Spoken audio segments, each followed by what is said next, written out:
সোণাৰীত মানে পঞ্চায়ত নিৰ্বাচনৰ বেলট পেপাৰবিলাক মুকলিমূৰীয়াভাৱে কোনো নিৰাপত্তা অবিহনে প্ৰিণ্ট কৰি থকা দেখা গৈছে। এই ক্ষেত্ৰত আপোনালোকৰ কংগ্ৰেছে কি ক'ব? আচলতে এতিয়া আপোনালোকৰ ৰেকৰ্ডিং কৰি অহা মই ৰেকৰ্ডিঙতে দেখিলোঁ যে আপোনালোকে এটা মেচিন দেখিছোঁ বেলট পেপাৰ মুকলিমূৰীয়াকৈ প্ৰিণ্ট কৰি আছে আৰু য'ত ত'ত মেলি থৈছে।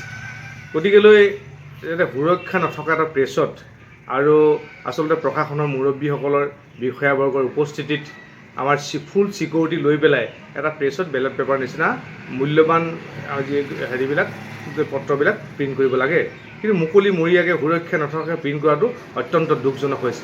আমাৰ দেশৰ সুৰক্ষা যদি দিবলগীয়া হয়, আমি বেলটত আমাৰ মূল যুদ্ধ হৈছে বেলটত। গতিকে আমি বেলট পেপাৰখন যদি সুৰক্ষিতভাৱে যদি আমি প্ৰকাশ কৰি উলিয়াব নোৱাৰোঁ প্ৰশাসনে, আৰু তেনেধৰণৰ ব্যৱস্থা যদি ল'ব নোৱাৰে আৰু তাৰ পৰা যদি কেইখনমান কোনোবাই এনে ক'ৰবাত ব্যৱহাৰ কৰে, তেতিয়াহ'লে আমি কেনেকৈ কি কৰিম? গতিকে ইয়াৰ আমি কংগ্ৰেছ দলে ঘোৰ বিৰোধিতা কৰিছোঁ। আৰু এইবিলাকৰ আপোনালোকে যে আজি চাই চিতি দেশৰ ৰাইজক জনাবলৈ আহিছে, আমি তাৰ কাৰণে সন্তোষ প্ৰকাশ কৰিছোঁ।